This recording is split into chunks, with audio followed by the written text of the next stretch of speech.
Great, many thanks, Adam, and thanks, Ben, for suggesting that we do this. I suppose if you want the headline, the takeaway that the Islamic State, or in its Arabic acronym Daesh, is a violent symptom of a much set of wider, deeper primary political causes. Now, this may be a truism, it may not strike you as particularly important, but that means, and this is a hugely pessimistic conclusion, that until those primary political drivers are sorted out, I think Daesh will continue to thrive. The Islamic State will continue to feed off the failures. And these failures, I think we can source fairly uncontroversially to the political system that was put in place in the aftermath of the 2003 invasion of Iraq. Now, what worries me, I think, is the launch of the surge in 2007, which was undoubtedly a military success. It broke the capacity of both Shia militiaism, if you want, and Sunni extremist jihadism, and drove the numbers of members of then the Islamic State down to under 1,000, to 3 figures.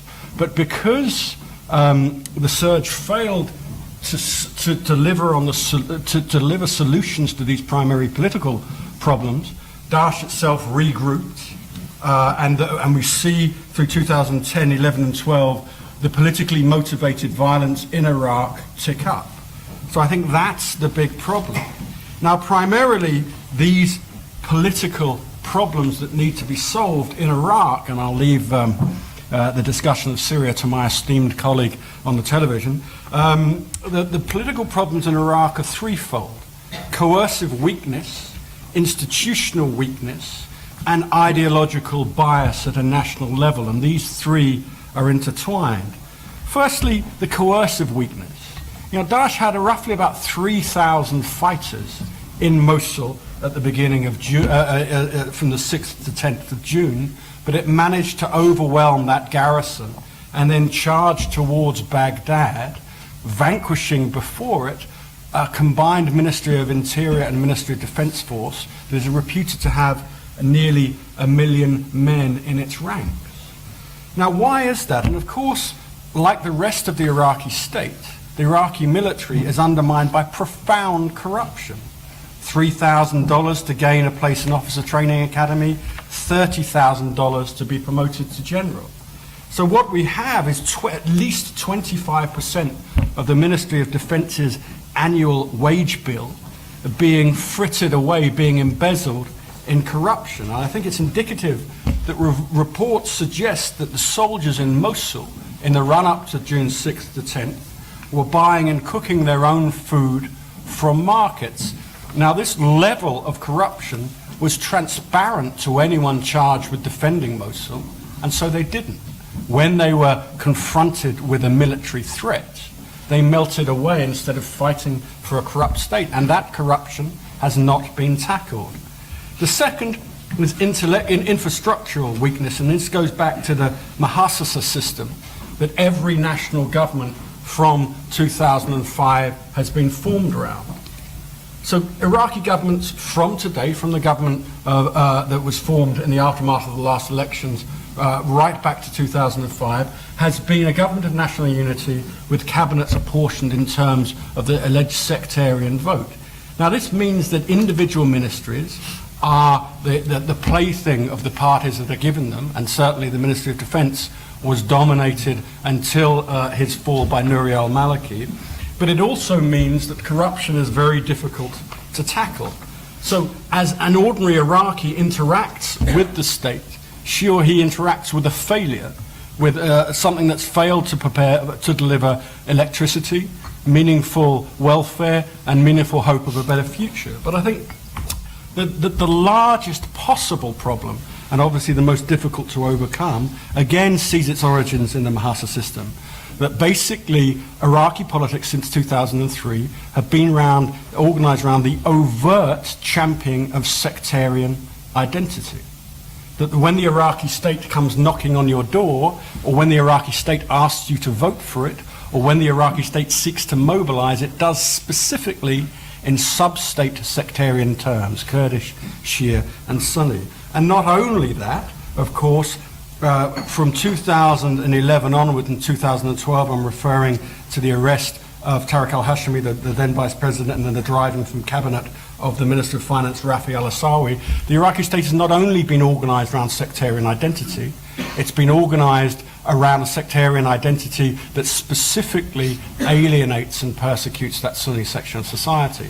So what we had, not from June, because this revolt, I think, started in December, January, was a myriad of different groups mobilizing around a rejection of the political system, and certainly using a kind of alienated and angry Sunni identity to do that. Now, against that background, what stands in the way immediately beyond these three, albeit admittedly structural problems? Well, I think we can see the way that Iraqi politics have been organized to stop, to slow down and then to stop ISIS's charge on Baghdad leaves four profound problems. Firstly, it's the dominance of militias, the re-militarization, if you allow me to butcher the English language, of Iraqi politics. The throwing of informal, quickly recruited young men at the ISIS problem above Baghdad has left the Badr Army, Asib al-Haq, Jaish al-Mahdi, the Peace Brigades, all sectarian Shia militias dominating the streets of Baghdad. Secondly, we have the overt overseeing of the Iraqi security services by Qasem Soleimani, the head of the Al-Quds Brigade of the Revolutionary Guard. So we basically had a hostile takeover, if you want, of key members of a parastatal organization of Iran, now taking a public and overt role in managing the security situation in Iraq. And let us keep in mind, although it's often said that somehow we, the United States international community, share a common interest with Iran and Iraq, it's Iranian encouragement of overt sectarianism from 2003 onwards that has given rise to this problem. So if it is a common interest that the international community shares with Iraq, it's a very minor one and not one that's long-lasting. And finally, I think the two most worrying and linked issues are the rise of a separatism, a separatist discourse amongst senior Shia politicians and amongst senior Sunni politicians. The example of this is Iraqi Shias saying, well, a plague on their houses, why do we need the northwest of Iraq? Why don't we build a more religiously coherent state with the holy places in Najaf and Karbala, Baghdad, and the oil fields of the Deep South? But on the other side of that, we have a similar and very comparable Sunni identity. For example, on the 18th of October, Anbar Provincial Council called directly for US air support in their struggle to defend Ramadi, accusing the federal government in Baghdad of forsaking Anbar province, with some degree, I suspect, of accuracy. So against this background, it's unsurprising to hear probably, I'm profoundly pessimistic about the ability of the Iraqi state to reconstitute itself militarily or politically and then put up a sustainable fight against ISIS in terms of reconstituting the Iraqi military, let alone reconstituting the Iraqi state and building a unitary nationalism, all of which I think would be needed for a sustainable defeat of ISIL. Thanks.